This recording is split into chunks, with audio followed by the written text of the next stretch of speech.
Senang dapat kembali berjumpa dalam acara Pernikahan Bahagia di kanal YouTube YKBGKI TV. Saya Pendeta Arlianus dan rekan Pak Sutri. Acara Pernikahan Bahagia kali ini merupakan kerjasama dengan Badan Bina Warga. Dan karena itu percakapan kita akan langsung dipandu oleh Pak Pendeta Hendra, Direktur Bina Warga. Sebelum saya serahkan kepada Pak Hendra, saya ingin mengingatkan bahwa bagi rekan-rekan Pak Sutri yang ingin mengajukan pertanyaan atau memberi komentar terhadap materi kita pada hari ini, silakan tuliskan di chat room yang tersedia. Baik, supaya kita dapat memanfaatkan waktu dengan semakin efektif, saya silakan langsung kepada Pak Hendra. Pak Hendra, silakan Pak Hendra. Salam rekan-rekan Pak Sutri dimanapun saudara-saudara berada, dan juga rekan-rekan yang sudah ada di YouTube channel maupun juga di Zoom pada saat ini. Kita akan segera memulai diskusi kita bersama, dan kali ini kita akan berdiskusi dengan tema ketika pasangan dan kita merasa tidak bersalah.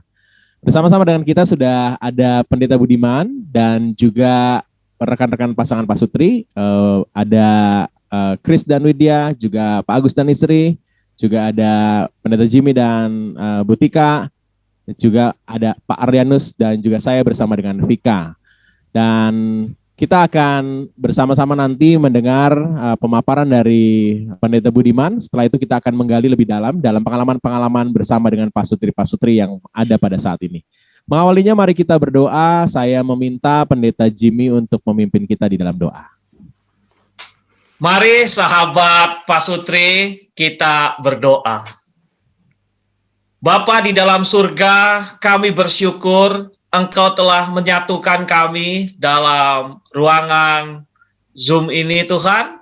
Biarlah Tuhan kami boleh mendapatkan pengayaan akan kehidupan pasangan suami istri, sehingga kami bersama dengan pasangan makin memuliakan Tuhan.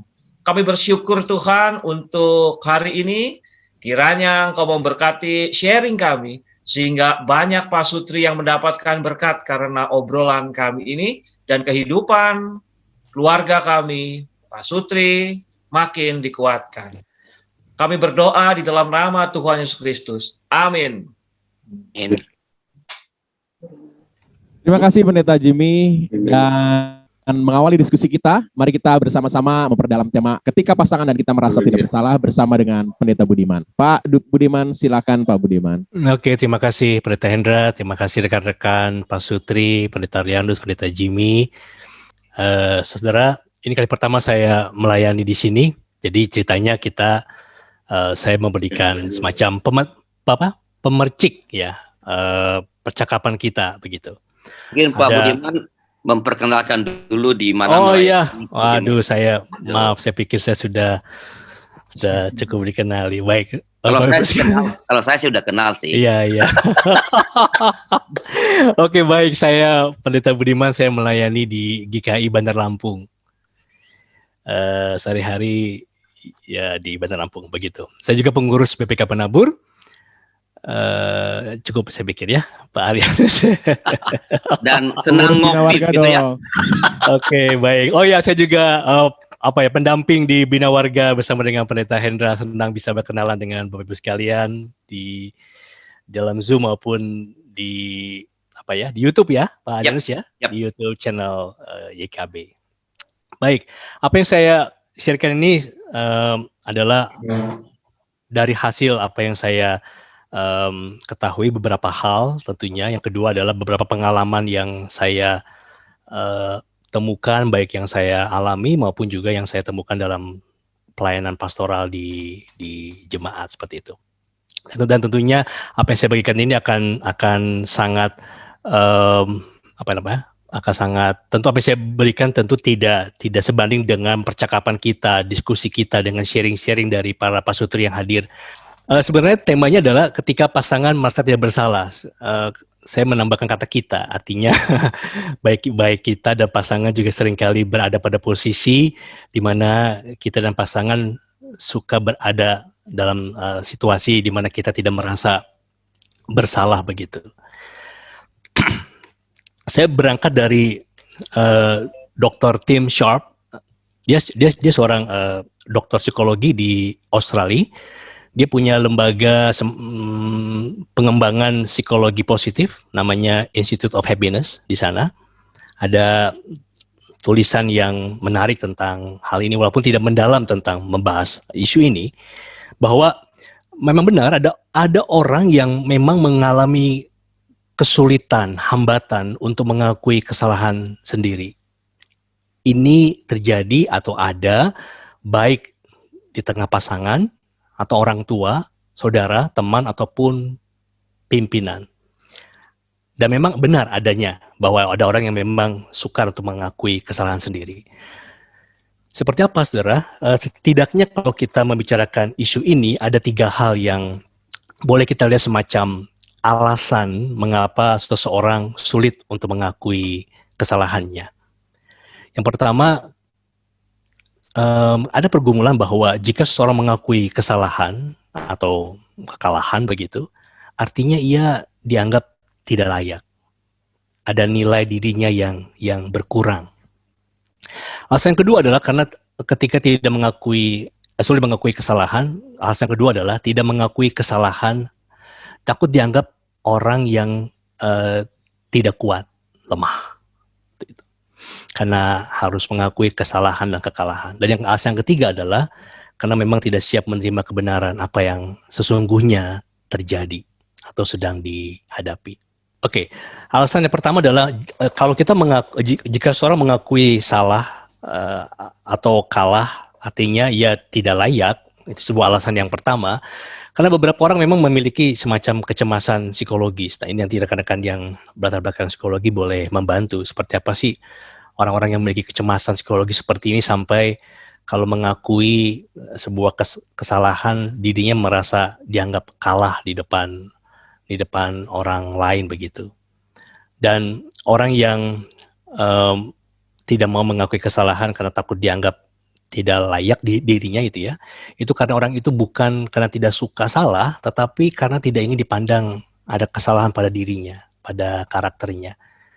Bisa saja ada semacam bukan sindroma ada semacam kebutuhan untuk selalu ingin sempurna, ada pemahaman bahwa diri yang baik, yang layak itu adalah orang-orang yang tidak pernah mempunyai kesalahan seperti itu. Jadi orang seperti ini juga bisa dilihat sebagai orang yang terjebak dengan kebutuhan yang boleh dibilang irasional tentang kebutuhan ego yang selalu ingin nampak menjadi sempurna. Dan alasan kedua, tidak mengakui kesalahan karena tidak dianggap sosok yang kuat.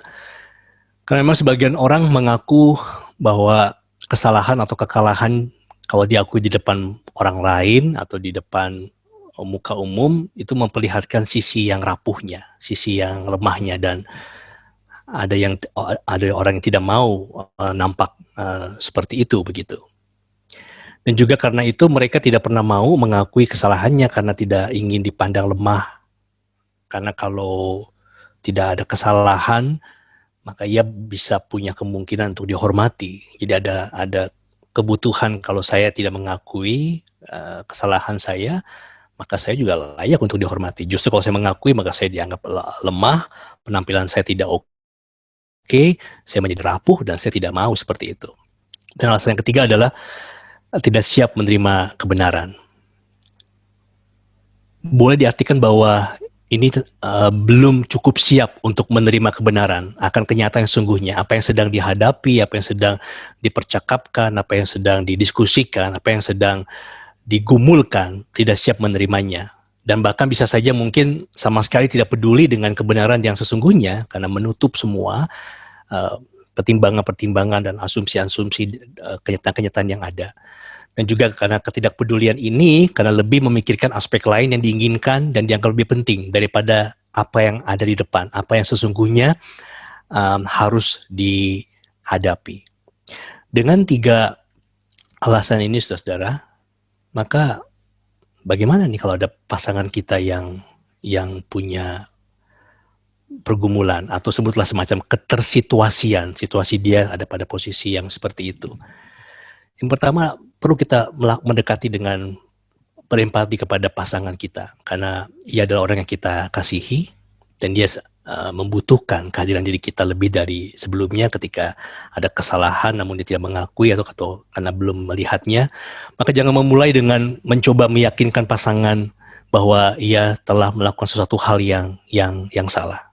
Kalau kita punya pasangan dalam tahap seperti ini atau dalam situasi seperti ini, menunjukkan bahwa kamu salah, kamu begini begitu, itu akan semakin membuat dia menutup diri dari percakapan.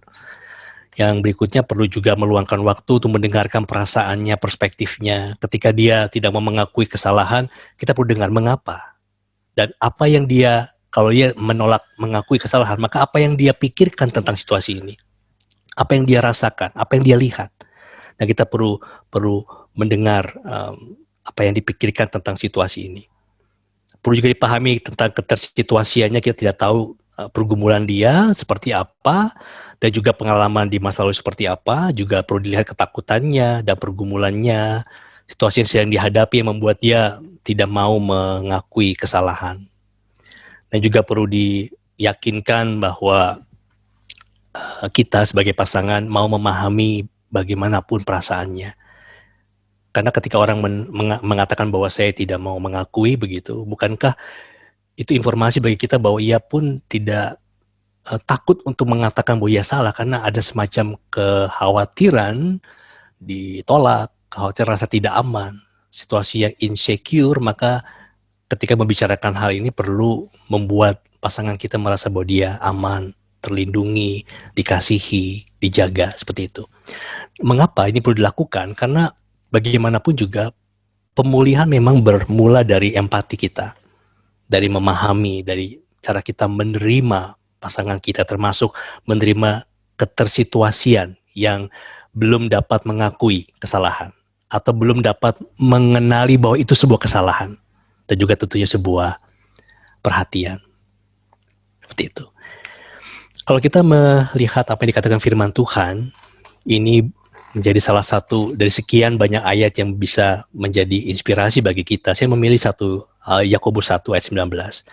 Hai saudara-saudara yang kukasihi, ingatlah hal ini. Setiap orang hendaklah cepat untuk mendengar, tetapi lambat untuk berkata-kata dan juga lambat untuk marah. Ini sebuah ajakan untuk kita lebih banyak mendengar pada posisi situasi ini, mendengar apa yang dirasakan oleh pasangan kita saat ia tidak melihat itu sebuah kesalahan, saat ia tidak mengakui sebuah kesalahan, apa yang ada di pikirannya, asumsi apa yang dimilikinya, ketakutan apa yang dimilikinya, dipunyainya. Dan dengan kita memperlambat untuk berkomentar, lebih banyak untuk mendengar, dan juga untuk menjaga hati kita untuk tidak terjebak dengan situasi yang buat kita marah karena ia belum mengakui kesalahan, maka inilah ayat yang kiranya bisa membuat kita lebih berempati ketika pasangan kita berada dalam situasi tidak mengakui kesalahan atau belum mengakui kesalahannya. Ini pengantar diskusi kita, rekan-rekan. Begitu rekan Pendeta Hendra dan rekan-rekan peserta yang lain. Terima kasih, ya, Pak Budiman. Kita mendapatkan hal yang pasti akan kita perdalam dalam diskusi kita ya. Berempati kepada pasangan itu menjadi awal, dan memahami lalu menerima akhirnya memberi perhatian. Itu adalah proses bagaimana kita bersikap untuk menghadapi situasi ketika pasangan, bahkan juga mungkin kita merasa tidak bersalah. Nah, kita mau berbagi lebih dalam nih ya untuk pengalaman-pengalaman setia Pak Sutri yang ada di tempat ini. Pak Agus dan Bu Dince dulu nih ya. Pak Agus, Bu Dince, ketika bertemu dalam situasi pasangan yang tidak mau mengakui salah, apa yang biasanya Pak Agus atau Bu Dince lakukan nih? Boleh berbagi pengalamannya Pak Agus, Bu Dince? Ladies first. Ya memang sih namanya manusia kadang-kadang gengsi juga ya untuk mengakui kesalahan ya. Rasanya berat, baik di dalam rumah tangga maupun kadang-kadang di dalam kita bekerja juga. Kalau mau aku salah dulu rasanya nanti dulu aja gitu kan ya. Nah kalau di dalam berumah tangga ya memang begitu juga sih, kadang-kadang mau ngaku salah duluan ya gengsinya lebih besar. Ngapain saya ngaku duluan gitu kan, belum tentu saya yang salah begitu. Tapi kadang-kadang ya udahlah, kalau memang saya salah ya udah saya diam aja. Diam-diam aja dan ya mencoba sebisa mungkin nggak mau ngaku dulu gitu sih yang saya alami. Baik Bu Dijaya, ini udah cocok banget sama apa yang disampaikan di Yakobus 1 ayat 19 ya, Pak Budiman ya, berdiam dulu. Perlambat. Terima kasih Bu Dijaya. Pak Agus boleh berbagi Pak Agus? Iya, kalau saya sih ya kadang-kadang udah aja gitu, bukan mau ngaku apa, lupa aja gitu udah ya, dulu lewat aja lah anggap gitu. Jadi ya merasa juga nggak bersalah gitu. Tapi di dalam hati ya udah lupa aja gitu ya. Itu yang apa keluarga ya, kalau di kantor ya mirip-mirip juga sih ya. Tapi kalau di kantor itu karena apa namanya alur-alurnya jelas, jadi kalau itu ya kita balik ke sistem prosedur lah ya, jadi lebih bisa mengakui ya kesalahan atau menunjuk kesalahan orang itu lebih formal gitu. Cuma kalau sekarang udah makin kesini, kadang-kadang makin tua nih lupa gitu ya, kesalahan itu lupa ya, udah habis gitu udah aja lupa gitu ya, artinya nggak dipendam di hati dah gitu, kira-kira seperti itu. Jadi semakin dekat, semakin lama, semakin memahami, semakin itu nggak lalu kita rasa menjadi kesalahan kita gitu ya Pak ya? Ya kadang merasa juga, tapi ya udah apa namanya, lupa. Jadi lewat aja gitu, karena nggak berasa sakit hatinya, nggak ada gitu, nggak tahu kalau yang Oke. Karena udah paham ya, udah ya memaklumi, udah kelamaan ya, kali Pak ya. Bu Dija mau di udah kelamaan. Mau nanggepin nggak tuh Bu Dija? Ya memang kadang-kadang ya jarang banget kami ini mengakui kesalahan, karena ya itu seperti Pak Agus bilang, kadang-kadang ya udahlah dilewatkan saja, toh itu kecil dan nggak menjadi masalah begitu. Dan akhirnya ya itulah saling mengerti gitu. Ya. Mengerti, baik. Terima kasih Pak Agus, Bu Dija ya. Mungkin Pak Kris nih sama Bu Widya ya. Pak Kris, Bu Widya, apa yang sering muncul ya, yang membuat kita akhirnya mau mengakui kesalahan? Apa yang sering muncul sehingga akhirnya kita tuh ya kita mengakui kesalahan itu? Ya. Bolehkah berbagi pengalaman? Kalau saya sih biasanya selalu mencoba menempatkan diri di posisi dia sih.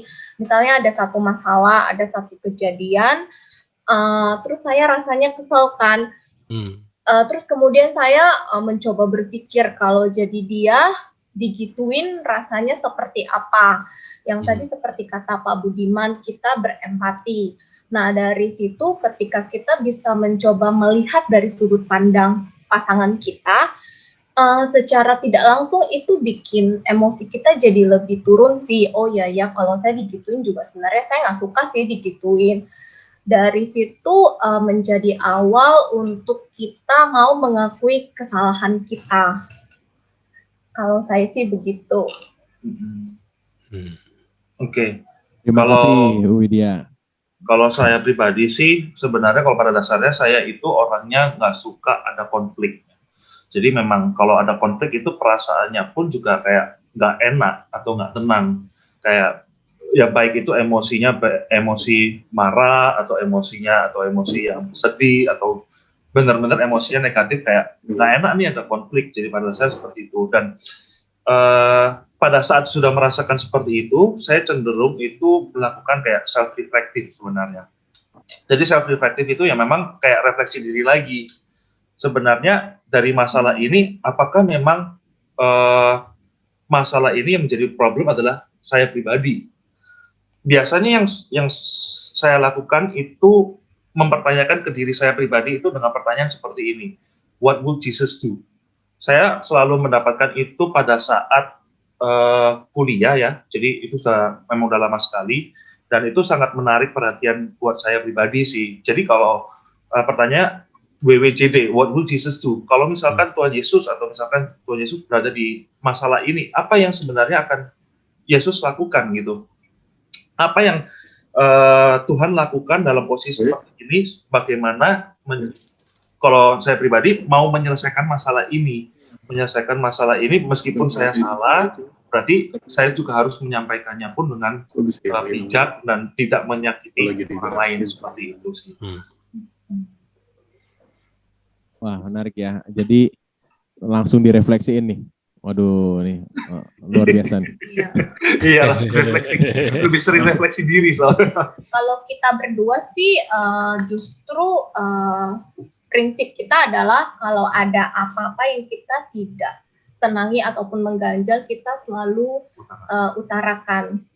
Jadi kita justru tipe yang kayak nggak bisa dibiarin, ya udahlah. Justru kita berprinsip bahwa ada sesuatu yang tidak menyenangkan sekecil apapun kita harus sampaikan. Nah, cara penyampaian itu yang sebenarnya menjadi kunci. Kalau saya berprinsip pada saat saya menyampaikan sesuatu, saya selalu memulai dengan saya. Saya tuh ngerasanya seperti ini. Saya tuh ngerasanya seperti ini, jadi bukan kamu.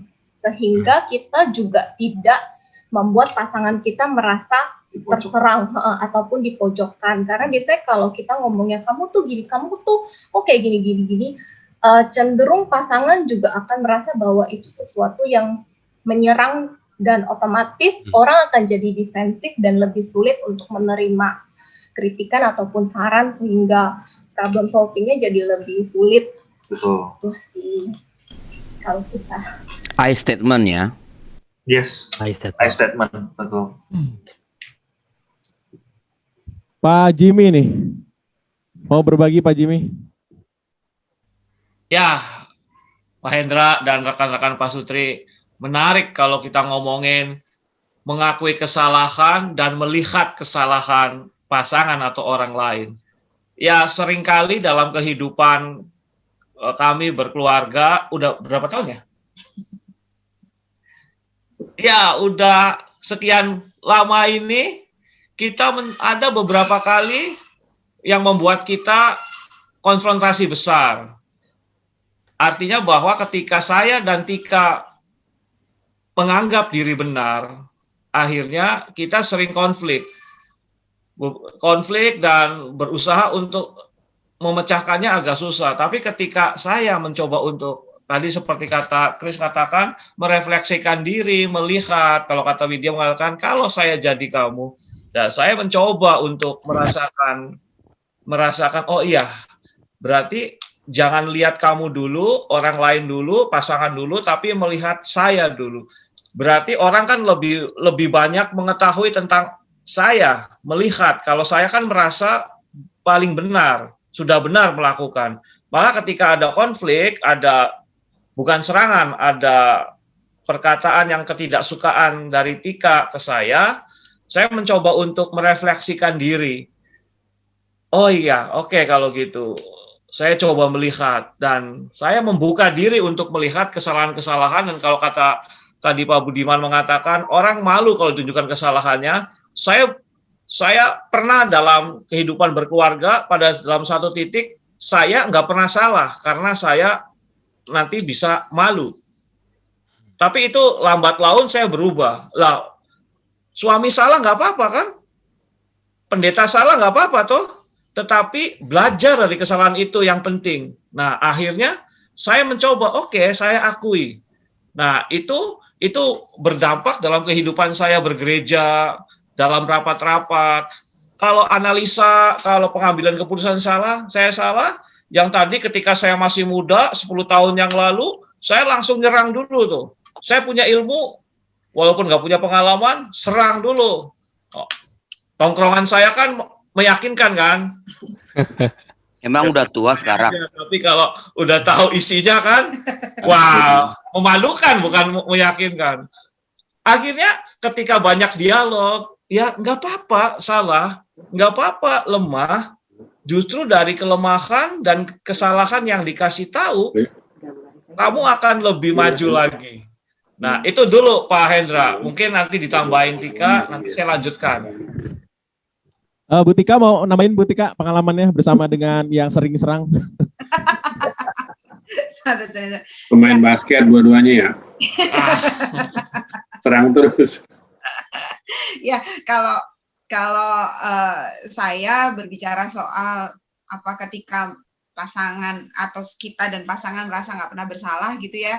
Kadang saya dalam satu titik begini, saya ngerasa, iyalah kan kamu pendeta, jadi kamu nggak pernah salah begitu. Dalam setiap kali ngobrol gitu, iyalah kamu kan ini posisinya begini, jadi kamu nggak akan pernah salah. Sehingga dulu gitu ya, sering sekali kadangkala saya memilih untuk kemudian ya udah gitu, karena merasa ya udah kan kamu nggak pernah salah gitu. Jadi ya udah yang salah aku kok, gitu.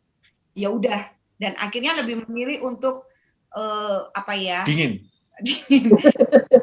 ya dingin juga gitu, nggak ngomongan juga. Terus kemudian saya kayak ngerasa ya udah kayaknya Jibi juga netizen aja gitu, ya udahlah saya nggak mau terlalu pusing gitu, meskipun sebenarnya saya berdedek gitu. Berdedek tuh bahasa Jawanya apa ya, bahasa Indonesianya apa ya, pokoknya nggak suka lah gitu. Pokoknya sebel banget gitu sebenarnya, sampai saya nggak bisa mengungkapkan hingga pada suatu hari ketika kami ribut besar gitu ya, semuanya tuh jadi muncul begitu. Dulu begini, kamu begini. Saya jadi sibuk menunjukkan daftar kesalahan itu, dan ketika sibuk menunjukkan daftar kesalahan itu tuh saya sih lega gitu. Tapi saya nggak ngerti kalau ternyata mungkin juga menimbulkan luka lagi buat Jimmy gitu. Jadi saya seperti sedang melempar paku yang ada dari dalam hati saya, dari mulut saya gitu, tanpa menyadari bahwa itu luka. Menurut saya itu menyembuhkan saya, tapi ternyata itu justru melukai gitu. Jadi itu sih pergumulannya, sampai pada suatu ketika kami belajar untuk I statement itu gitu ya, bagaimana saya mencoba merasakan berempati. Dan ternyata itu nggak mudah begitu, dalam perjalanan sangat tidak mudah gitu, karena itu ya saya sudah terbiasa menyimpan masalah gitu, menyimpan daftar kesalahan. Saya sudah terbiasa itu, sehingga tidak mudah bagi saya kemudian untuk mengatakan oh ya ternyata aku pun juga salah gitu.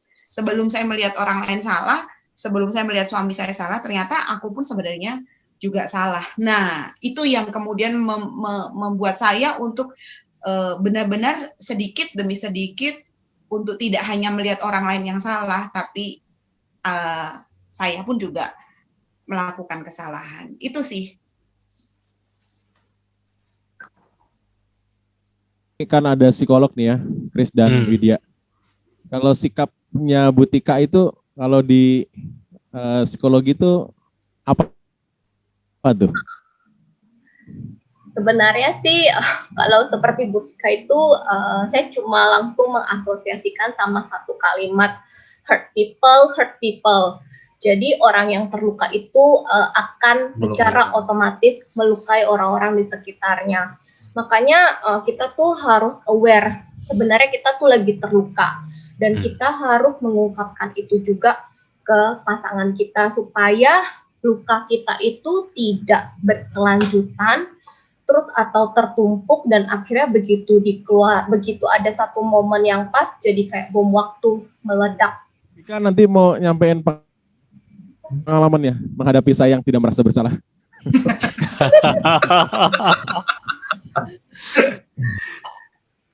Jimmy, ada yang mau tambahin lagi Pendeta Jimmy?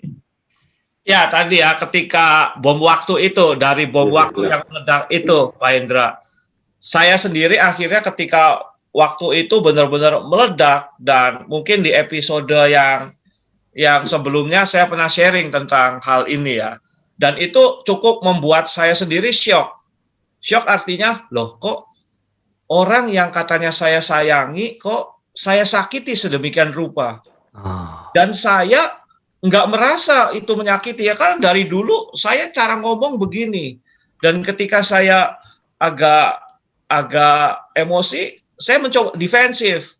Maklum kan pemain basket kan harus defensif dulu. Best defense is a good offense toh. Enggak ya.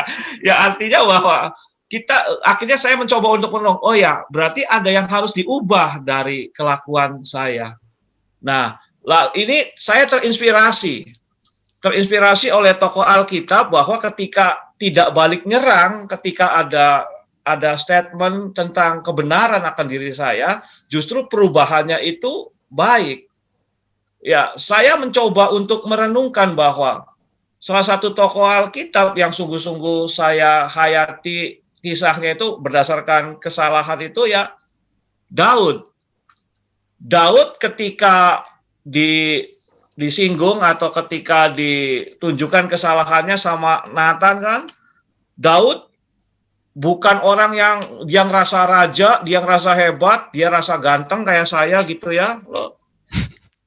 Lalu menunjukkan powernya. Dia merendahkan diri kok. Dia melihat ke dalam diri. Kalau kita lihat di 2 Samuel 12 itu kan bagaimana Nathan mengingatkan kesalahan Daud, kejadian sama Ibu Betseba ya. Sama Ibu Betseba itu ya. Lalu Daud juga merancang sebuah kejahatan yang besar supaya istrinya itu, suaminya Uria itu meninggal di medan perang. Lalu Daud kita lihat kan melihat dirinya itu mengakui kesalahannya yang kita baca pada bacaan ya Mazmur 51, dia betul-betul mengakui dosanya. Dia betul-betul melihat dirinya itu sebagai orang berdosa, tetapi justru di situ Daud melihat karya Tuhan, kasih Tuhan lebih luas. Akhirnya dari situ saya belajar bahwa ketika bersalah, ya udah, jangan terus menutupi salah itu dengan ego, dengan kesombongan. Akuilah bahwa ketika kamu salah, Tuhan juga sedang menyiapkan anugerah yang lain. Buktinya sampai sekarang Daud, karena kesalahannya itu, dia masih dikenal sebagai raja yang paling hebat di Israel. Dan itu artinya saya nggak mau melakukan kesalahan seperti Daud dan yang lain-lainnya, tapi dari situ saya melihat bahwa ya udah, kalau orang bersalah, tunjukkanlah penyesalan itu dengan membuka hubungan yang lebih baik dengan orang-orang yang merasa dampak dari kesalahanmu. Maka dari situ saya mencoba untuk ya membuat Tika itu bahagia dengan saya. Bukan mencoba untuk karena tadi ya emosi saya, ego saya yang mengendalikan hubungan kita. Gitu Pak Indra. Wah, ini kalau Daud itu bisa langsung peka terhadap suara Tuhan melalui Nathan karena mungkin juga karena dia dekat sama Tuhan ya. Di Mazmur 51 misalnya juga dia mengungkapkan pengakuan-pengakuannya. Ini ada nih ya, pendeta kayaknya dekat sama Tuhan, tapi nggak tahu dirinya tuh nggak merasa bersalah terus gitu. Nih. Tika mau berbagi kali ya, silakan berbagi. Udah. Maaf. Nanti Kak Jimmy sama Pak He jadi satu grup ya biar bisa sharing. Jadi kalau dulu itu ya sebenarnya ketika saya ataupun Pak He itu ada hal yang kami tidak merasa bersalah, itu responnya berbeda. Kalau Pak He ini jadi sikapnya itu memang ekspresifnya lewat kata-kata. Sedangkan kalau saya kalau merasa tidak bersalah itu ada rebellionnya, ada semacam sikap memberontak untuk menunjukkan bahwa enggak, aku melakukan itu dengan alasan ini dan itu tidak salah gitu. Jadi ada perbedaan sikap. Tapi kemudian dengan berjalannya waktu sikap Pak He yang sering merasa tidak melukai seperti itu kan menumpuk jadi bom waktu yang tadi sudah disebutkan, menjadi menumpuk dan akhirnya meledak dan itu menjadi konflik besar. Dan efeknya ke saya adalah malah jadi sebaliknya. Saya jadi orang yang selalu merasa diri saya selalu salah. Jadi efeknya seperti itu. Baru kemudian beberapa tahun terakhir itu ada perubahan. Sikap perubahannya kalau sekarang ketika ada misalnya Pak sharing atau apa hal yang menurutnya dia tidak melakukan kekeliruan, ya saya enggak apa ya, karena saya juga tahu bahwa Pak orangnya ini karena pemikir. Dia kalau ada apa sedikit itu kan dipikirkan gitu ya, dipikirkan dan nggak bisa diekspresikan gitu. Akhirnya jadi menunggu waktu yang lebih tepat, tapi juga akhirnya juga saya jadi harus mikir juga ngomongnya gimana supaya itu juga tidak melukai gitu. Jadi itu yang sekarang terjadi. Jadi perubahannya saya tidak lagi terlalu mengekspresikan diri dengan sikap berontak ketika saya merasa saya tidak melakukan kekeliruan, sedangkan Pak He sekarang jadi orang yang lebih berhati-hati ketika dia dalam berkata-kata, dalam bersikap itu jadi jauh lebih berhati-hati karena dan seringnya begitu, takut mau nanya ke Vika, takut mau ngomong ke Vika, takut gitu, jadinya sekarang jadi penakut gitu.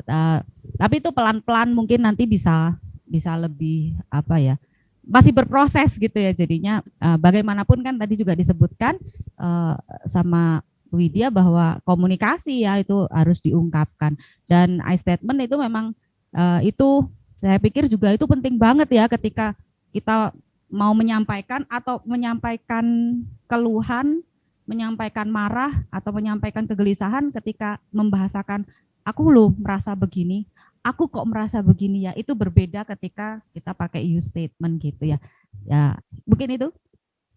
Oke, deg-degan ya kalau istri sendiri yang ngomong. Oke, Pak Haryanto udah datang nih ya. Bu Susi, ini waktunya nih ya, bisa berbagi nggak pengalaman soal ketika kita atau pasangan merasa tidak bersalah ya. Kita tadi udah berbagi soal tips-tips yang hal-hal yang menurut saya juga sangat baik ya pengalaman kita masing-masing. Silakan Pak Haryanto, Bu Susi, kalau mau berbagi. Ya. Ini maksudnya kalau pasangan ngerasa nggak salah, terus kita gimana gitu ya? Merasa tidak bersalah malah, Pak. Ya kalau saya ya, misalnya dia nih ngerasa nggak salah, ya saya mesti mikir ulang. Barangkali memang dia nggak salah. Barangkali memang saya yang salah, ini tapi saya nggak aware kalau saya salah gitu kan. Kan ada bilang women are always right gitu. Jadi mesti mikir ulang, apa iya ya saya yang salah gitu kan. Ya kira-kira begitulah. Okay. Waduh, sama banget ya saya. Terima kasih Bu Susi, mau nanggepin? Bener ya, woman is always right. Itu benar sekali, saya setuju. Ini kayak mesti ditanya dulu dia ke kampusnya di Fakultas Psikologi mana dia belajar prinsip itu ya. Saya Atma Jaya, Pak.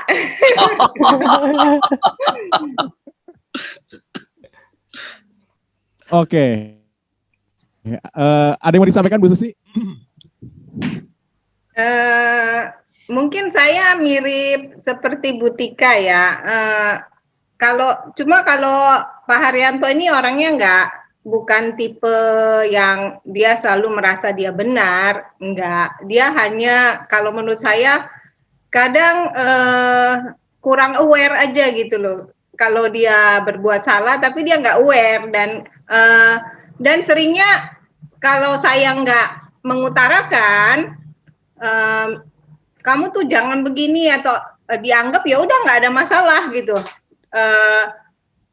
2-3 hari ya anggap nggak ada masalah gitu, dan itu dilupakan saja gitu, nanti diulangi lagi dan nanti diulangi lagi.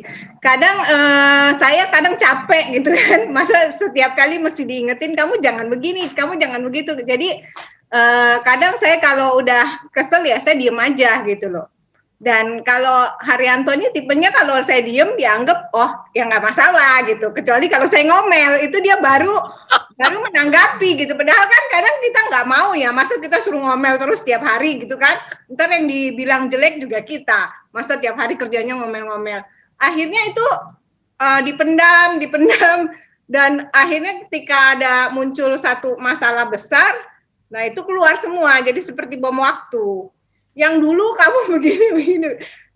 Dan dia merasa, oh ya, karena saya nggak pernah ngomong gitu. Ya begitulah. Jadi maksudnya kalau Haryanto ini tipenya yang kurang aware gitu. Kalau dia salah, ya dia cuek aja gitu, nggak merasa salah gitu loh. Dan itu nggak aware itu sering apa jarang nggak awarenya?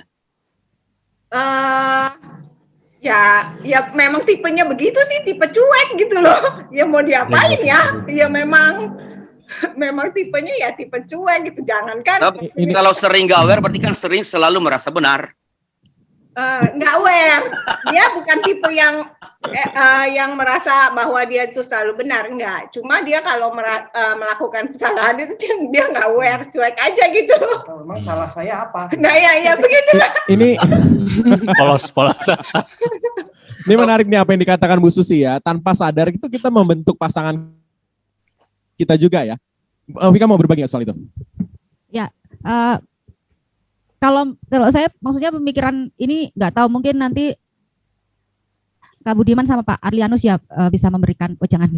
Kalau saya berpikirnya bahwa Pak He menjadi pendeta hingga sampai saat ini begitu ya, pendeta yang cukup sulit ditembus katanya gitu. Maksudnya kalau argumen atau masukan-masukan begitu cukup keras, nggak tahu keras kepala atau apalah begitu pokoknya. Nah, apakah itu juga karena saya terbentuk karena saya dulu yang memilih untuk membiarkan ketika Pak He misalnya dengan sikap-sikap kerasnya di masa lalu yang akhirnya saya biarkan gitu karena saya sendiri sibuk dengan diri saya sendiri membentuk Pak Hendra seperti itu. Lalu saya sendiri juga ketika saya sekarang menjadi pribadi yang mungkin begini atau begitu, apakah itu juga terbentuk dari sikapnya Pak Hendra yang dulu ketika misalnya ketika kami ada konflik dan menyikapinya mungkin waktu itu dengan kurang bijak atau kurang pas gitu, apakah jadinya kami membentuk pribadi yang sekarang ini ya saling membentuknya begini karena waktu itu ada miss ketika menghadapi gitu. Jadi kita membentuk pasangan kita begitu ya. Jadi apa yang tadi Pak Budiman sampaikan soal tim SARP tadi yang di Happiness Institute ngomong bahwa realitanya memang ada orang-orang yang nggak mau mengakui salah karena takut merasa lemah ya, takut dari konsekuensi dari kebenarannya itu dan juga merasa nggak layak nantinya begitu ya. Ini pengalaman Pak Arlianus. Oke Pak Hendra, tapi sebelum saya memberikan beberapa catatan saya ingin mengajukan pertanyaan sebenarnya kepada Haryanto dan Pak Ibu Susi atau Pak Christian Widya yang adalah psikolog. Beberapa pertanyaan, tapi pertanyaan saya itu akan saya sampaikan setelah informasi berikut ini.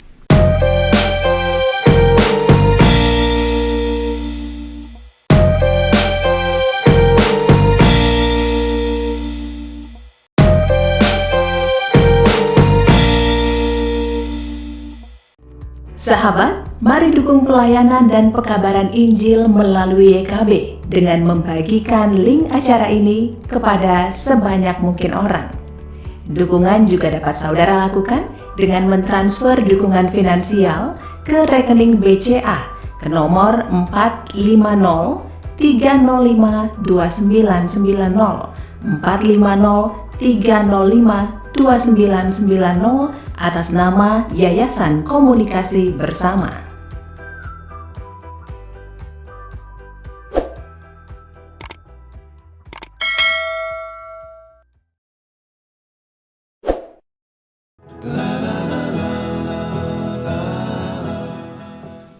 Mungkin sebelum mengatakan saya mau tanya nih, ini ada Chris Widya, psikolog, ada Susi yang belajar psikologi gitu ya. Saya mau tanya sebenarnya beberapa hal ya, supaya bisa tergali masalah psikologis ini. Kondisi psikologis apa sih yang membuat seseorang enggan mengakui kesalahannya? Ya, misalnya, apakah misalnya trauma tentang atau pengalaman buruk ketika mengakui kesalahan itu seberapa besar perannya membentuk pribadinya sehingga dia enggan mengakui kesalahan. Itu yang pertama. Yang kedua, ada yang bilang laki-laki memang punya kecenderungan tidak mudah mengakui kesalahan karena pengaruh hormon testosteron. Begitu itu terlalu banyak, memang itu membuat ia memang nggak salah, nggak merasa nggak bersalah dalam kajian-kajian ilmu yang dimiliki ini, ya, para psikolog atau sarjana psikologi ini gimana nih? Sebelum saya nanti ngomong beberapa hal. Siapa dulu nih? Kalau saja silakan. Boleh, Chris dulu. Yang ngatur siapa? Pak Hendra yang ngatur siapa yang ngomong. Chris dulu. Oke, kalau terkait dengan pertanyaan pertama yang Pak Adrianus ya, itu yang terkait dengan kondisi psikologis seperti apa gitu ya. Jadi sebenarnya sih kalau yang pernah saya pelajarin itu khususnya setiap orang itu memiliki, sebutnya adalah defense mechanism. Jadi kayak ada perlindungan diri. Yeah. Jadi pada saat diajukan pertanyaan itu saya langsung teringat dengan cerita teman saya di Surabaya gitu ya, sudah punya anak. Itu usia anaknya 5 tahun gitu kan, dikasih tahu nggak boleh makan makanan ini gitu ya, nggak boleh makan makanan A misalkan. Ternyata si anak 5 tahun ini diam-diam nyuri atau diam-diam ngambil. Nggak lama ketahuan sama teman saya gitu kan. Terus pada saat ditanya, itu apa di belakang tangan? Nggak mau ngaku. Itu defense mechanism, jadi kayak reaksi normal. Jadi setiap dari anak pun juga ada naluri itu. Jadi kayak kalau di Alkitab, kalau teman saya pun juga mengatakan bahwa ini namanya juga dosa turunan gitu. Jadi nggak ada yang ngajarin, nggak ada yang benar-benar kamu harus kayak gini, nggak ada. Jadi memang itu naluri dari orang atau naluri dari manusia untuk survival, untuk bertahan hidup seperti apa, gitu sih. Kalau yang untuk pertanyaan nomor 2, untuk terkait dengan hormon, kalau menurut saya pribadi, saya nggak terlalu mempelajari persis di mana mengenai hormon ya. Dan kalau menurut saya pribadi sih, kalau cowok cenderung lebih berbohong ya, atau tidak mau mengakui kesalahan ya, itu menurut saya nggak juga sih sebenarnya. Jadi itu kembali ke setiap pribadi orang. Bagaimana orang itu terbentuk dari kecil, sebenarnya itu terbentuk perlahan yang menjadi habit, akhirnya membentuk jadi sifat, dan akhirnya ya terbentuk sampai dewasa, gitu sih. Soal tadi ya pengalaman masa lalunya begitu, apakah ada pengaruhnya ya? Kalau untuk pengalaman masa lalu pastinya ada pengaruh. Cuma memang untuk seberapa besar kita kan juga nggak tahu pastinya, dan setiap orang itu memiliki yang pengalaman yang berbeda-beda. Kalau traumanya besar, pengaruhnya pun juga pasti besar juga. Kalau traumanya misalkan cuma sekilas, kemudian ditimpa dengan sesuatu experience yang positif, mungkin itu nggak terpengaruh sampai bagaimana sih, gitu. Saya mau nambahin sih, sebenarnya kalau dibilang pengalaman traumatis masa lalu itu mempengaruhi atau enggak, jawabannya iya, mempengaruhi. Saya pernah baca katanya genetik itu hanya menentukan sekitar 30-40% pembentukan si individu. Nah, lingkungan itu yang menentukan 60%. Lingkungan itu seperti apa? Seperti parenting. Bagaimana si orang tua itu merespon setiap kali anak melakukan kesalahan. Seperti yang tadi Chris bilang, kan sebenarnya kita dari kecil itu sudah punya naluri untuk bertahan. Jadi pada saat ada perasaan bersalah, kita akan langsung kayak nggak mau ngaku ataupun mengalihkan pembicaraan. Nah, di situ titik awal sebenarnya bagaimana parents itu harus menyikapi ketika anak melakukan hal seperti itu. Kalau enggak, itu akan kebawa sampai dia dewasa. Jadi prinsipnya sih gini, setiap dalam diri kita itu punya sisi buruk dan sisi baik, tergantung kita mau fit yang mana, you fit the monster atau you fit the angel. Makanya kenapa ketika ada orang yang seperti yang tadi disebut juga, ketika ada orang yang kayak nggak mau mengakui kesalahan, benar juga ketika pasangannya membiarkan, maka dia juga ikut menyumbang kontribusi pembentukan karakter tersebut semakin kuat. Gitu. Dan pertanyaan kedua mengenai hormon itu, sejujurnya sih selama ini saya juga nggak pernah mendapat literasi hal seperti itu. Dan pengalaman saya pribadi enggak sih, soalnya Chris bukan orang seperti itu. Dia justru sebaliknya gampang merasa bersalah, harus diluruskan. Gitu. Itu sih kalau Susi mau nambahin lagi?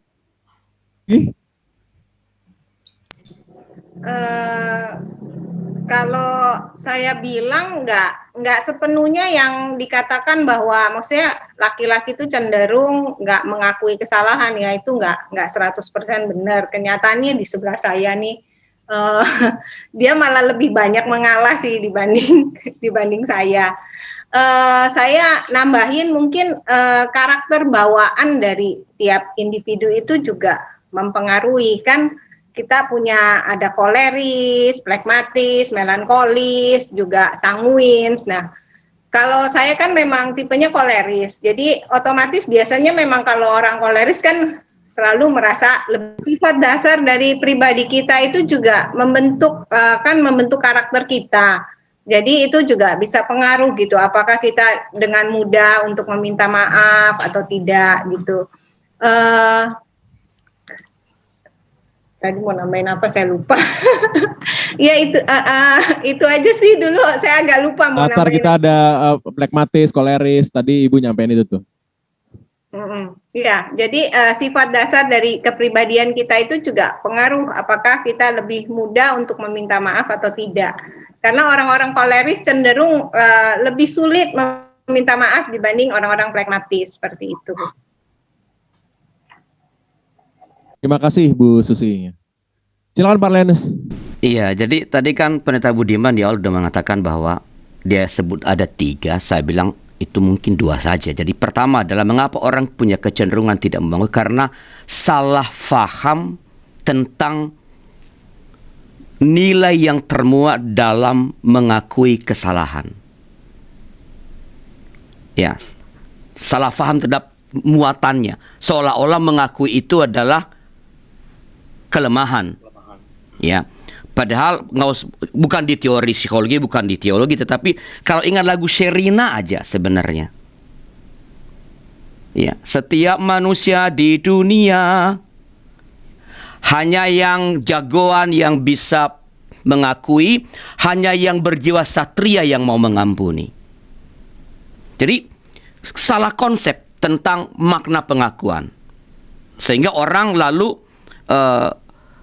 cenderung tidak mau mengakui, atau barangkali menganut prinsip yang keliru secara teologis yang dikatakan Tuhan itu loh selumbar dengan gajah, ya, selumbar di mata orang lain dia tahu, tapi gajah di pelupuk mata tidak tahu.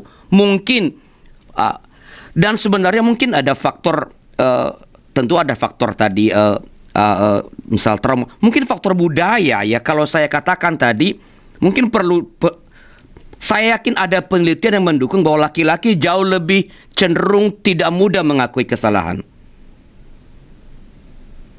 Kebetulan yang hadir di sini itu adalah para suami yang baik-baik semua ini. Ya, ya. Ada Chris, ada Haryanto yang gampang mengakui kesalahannya.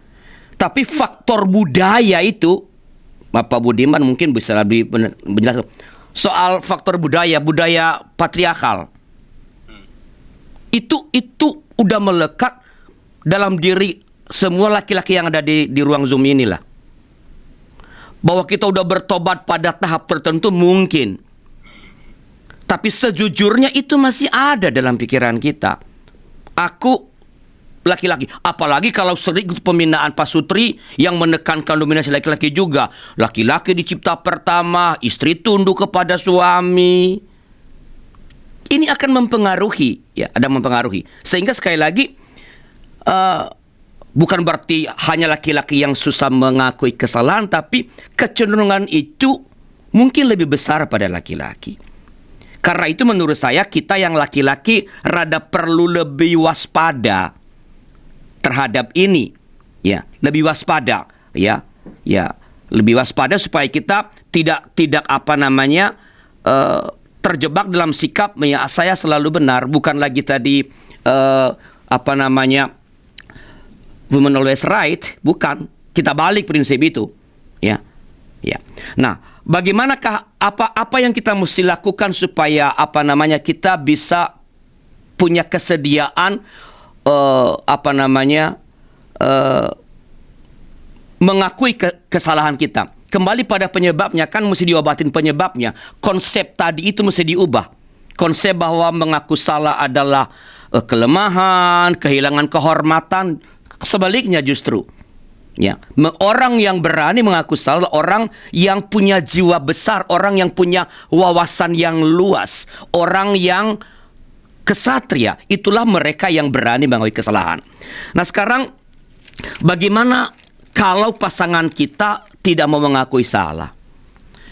Kalau menurut saya pertama-tama yang kita perlu lakukan adalah mengetahui dulu mengapa ia tidak mau mengakui kesalahannya. Ya, tadi seperti tadi ya, siapa ini Pak Haryanto atau Pak Agus tadi? Kalau dia nggak ngaku, jangan-jangan memang dia nggak salah gitu. Atau kita apa namanya mencoba menelusuri, jangan-jangan dia punya konsep tertentu sehingga yang ia katakan atau perbuatannya yang menurut saya salah ini mungkin bagi dia tidak salah. Hanya kalau kita bisa memahami dengan baik mengapa ia tidak mau mengaku salah, kita bisa punya kesediaan lebih mudah untuk memahaminya.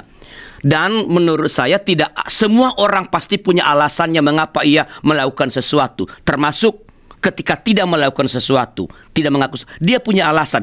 Apakah alasannya benar atau tidak, itu nomor dua. Tapi memahami alasannya, entah benar entah tidak, itu akan menolong kita untuk memahaminya. Yang berikut adalah tadi sudah disampaikan, jangan menyalahkan gitu loh. Ya. Orang yang salah pasti akan membela diri. Tadi akan apa namanya mekanisme pertahanan diri kalau pakai teori siapa itu, Freud begitu ya. Ya, mekanisme pertahanan diri. Jadi jangan menyalahkan. Ya, justru ketika kita belajar untuk memahami keadaannya, kita memberikan peluang kepadanya untuk mengakui kesalahannya. Ya. Berikut dengarkan penjelasannya. Ya. Fahamilah sudut pandangnya terhadap isu yang menurutmu dia tuh nggak mau mengakui kesalahannya. Nih dia nih memang begitu. Nggak mau ngaku salah. Coba fahami sudut pandangnya. Mengapa sampai dia tidak apa namanya mau mengakui. Ini menolong kita untuk menenangkan diri paling tidak. Ya. Lalu tadi kan apa siapa Tika atau siapa tadi mendiamkan begitu. Mendiamkan tidak akan menolong, udah dialami kan. Kita perlu mengkomunikasikannya dengan baik, dengan kepala dingin. Ya. Ya. Dengan memakai metode komunikasi yang baik ya, efektif, konstruktif begitu. Ya, yang kalau kita menyampaikan dengan baik termasuk dengan I statement tadi, maka ia akan tertolong melihat. Mendiamkan saja kecenderungan dia tidak memenuhi kesalahan, itu yang tadi dikatakan oleh beberapa teman termasuk tadi Vika, bahwa kita membentuk dia untuk semakin mempertebal kecenderungannya untuk tidak mau mengakui kesalahannya itu. Ketika membicarakan, mengkomunikasikannya, saya anjurkan mulai dengan menunjukkan kebaikannya. Bukan pertama-tama soal yang hendak engkau koreksi itu gitu loh. Kamu itu suami yang baik, kamu terima kasih ya telah menjadi istri, kamu telah sabar pada saya, bla bla bla lah. Tunjukkan kebaikan-kebaikan yang dia punya. Ya. Setelah itu, ketika itu udah mulai memberikan rasa nyaman psikologis padanya, barulah mulai menyampaikan yang tadi, perasaanmu ini yang berikut. Ungkapkan perasaanmu, bukan kesalahannya. Karena kalau perasaan menurut saya nanti para psikolog boleh memberikan judgement terhadap ini. Menurut saya perasaan itu tidak pernah salah. Bahwa saya merasa sedih itu valid. Bahwa menurut kamu saya tidak pantas sedih itu menurut kamu, tapi menurut saya pantas sedih. Jadi perasaan itu selalu tidak pernah salah perasaan itu. Saya merasa marah, wong saya memang marah kok. Ya, jadi ungkapkan perasaanmu bukan kesalahannya. Karena begitu mengungkapkan kesalahannya, meskipun tujuan kita membuat klarifikasi, itu bisa dipandang sebagai apa namanya ofensif, sebagai serangan kepadanya. Ya, ya. Kita perlu sadar kalau memang karena sudut pandang tertentu, karena budaya tertentu yang membentuknya, sehingga pasangan kita itu bukan tidak mau, tapi berat sekali untuk mengakui kesalahannya. Ya, ada prinsip nggak usah mengubah karakternya seperti itu, susah mengubahnya. Ya, memang bisa diubah karakter, tapi itu proses yang panjang. Prinsipnya adalah begini: yang salah sebaiknya mengaku saja sebenarnya, nggak usah berdebat. Tetapi orang yang merasa tidak bersalah, ketika pasangan kita merasa dia bersalah namun kita nggak mau mengaku, maafkanlah. Walaupun dia tidak ngomong secara langsung ya, sorry saya salah. Tetapi percayalah, kita suami istri ini, kita tahu bahasa tubuhnya.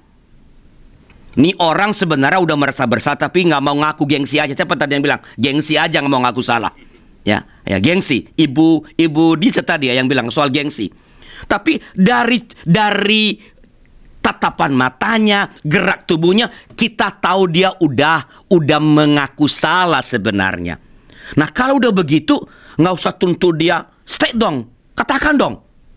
Jangan diam aja, katakan mengaku salah, nggak usah. Kita sudah tahu, jadi memberi pemaafan sebelum dia mengakui kesalahan. Nggak, untuk memberi maaf tidak mesti mengandaikan pengakuan verbal tentang kesalahan.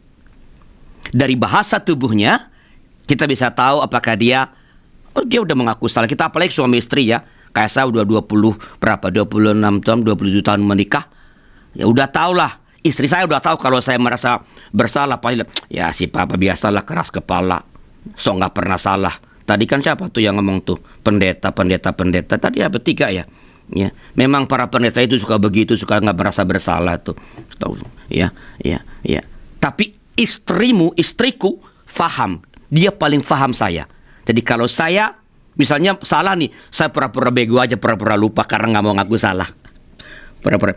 Ia tahu bahwa saya itu udah mengaku, tapi saya belum ngomong. Dan bagi dia enough, cukup.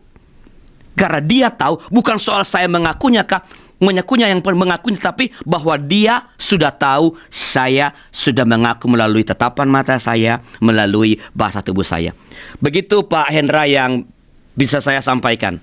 Terima kasih Pak Arianus ya, sangat memberkati nih buat saya apa yang disampaikan oleh rekan-rekan semua, termasuk juga Pak Arianus yang bagian akhir ini, bahwa empati menghasilkan pemahaman, lalu kita harus komunikasikan ya, jangan diam. Dan itu dampaknya banyak banget ya, dampaknya bisa membentuk pasangan bahkan menjadi lebih keras lagi begitu. Dan yang menarik, pengakuan seringkali tersampaikan lewat yang nonverbal.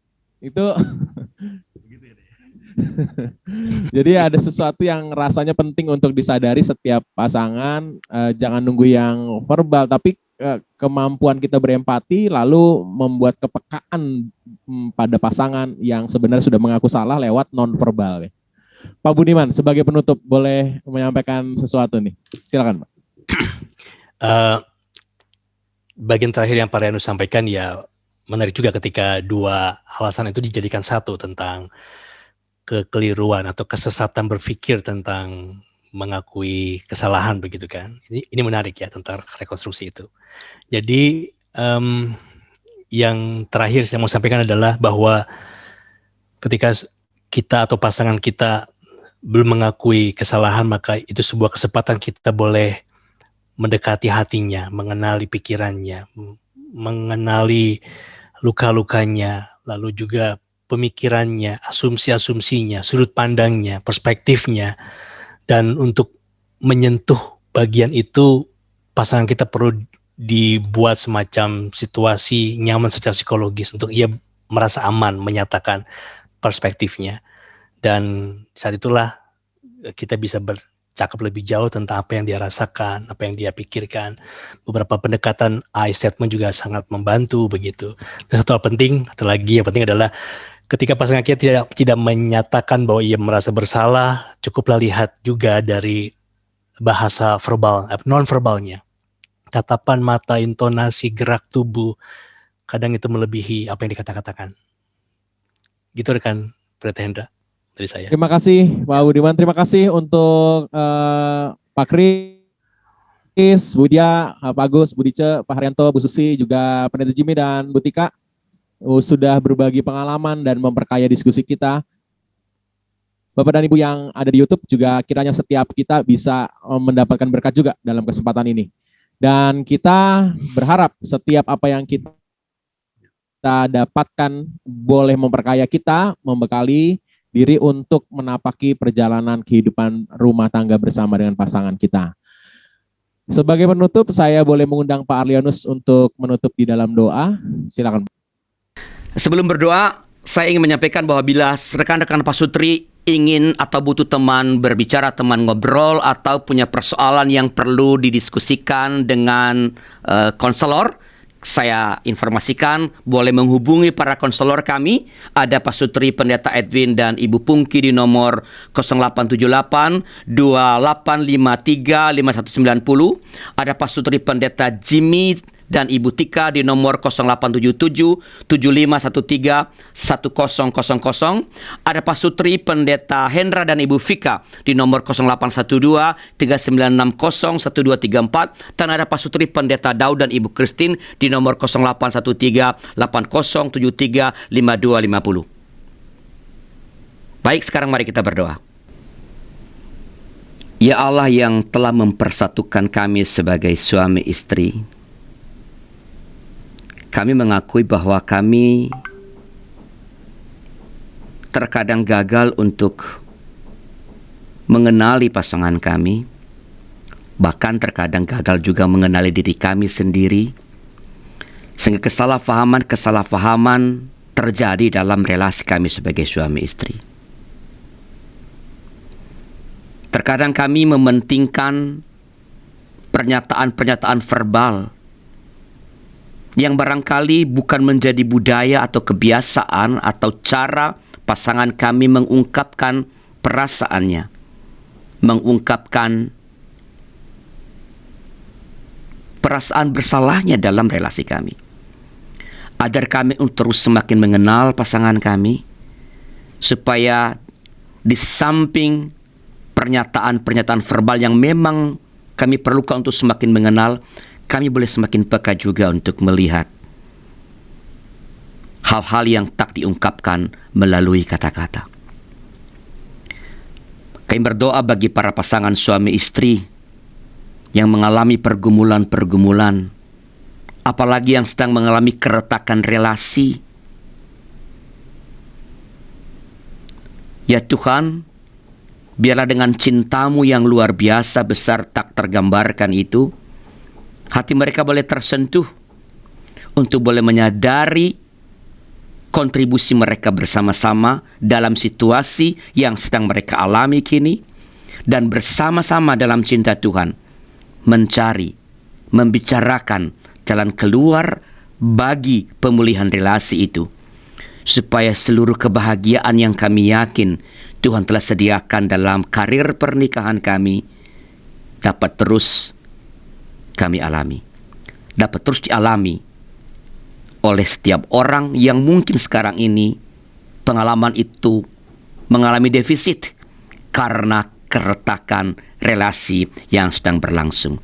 Terima kasih atas teman-teman kami yang telah berbagi pada acara pernikahan bahagia ini. Berkati pernikahan setiap anak-anakmu yang telah berbagi kepada kami. Demi Kristus Yesus Tuhan kami. Amin. Terima kasih kepada Pak Hendra yang telah memandu percakapan kita, dan Pak Budiman, narasumber kita, dan rekan-rekan Pak Sutri yang telah hadir untuk berbagi. Terima kasih juga kepada seluruh rekan Pak Sutri yang bergabung di YouTube. Mari terus belajar memahami pasangan kita, belajar mengakui kesalahan kita, memberi maaf meskipun permintaan maaf belum kita terima, supaya dengan demikian pernikahan kita terus dapat terbangun dalam iklim yang baik dan kebahagiaan yang Tuhan sediakan dapat terus kita alami. Terima kasih. Sampai jumpa pada hari Kamis depan. Tuhan memberkati pernikahan kita.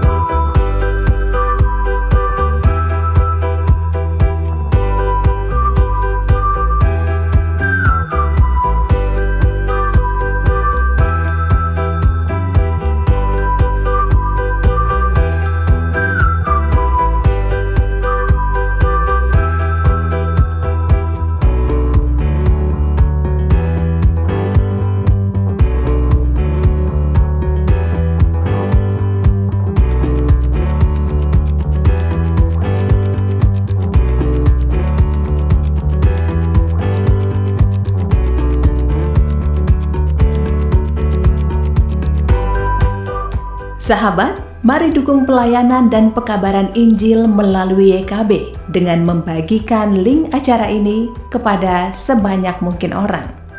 Dukungan juga dapat saudara lakukan dengan mentransfer dukungan finansial ke rekening BCA ke nomor 450-305-2990 450-305-2990 atas nama Yayasan Komunikasi Bersama.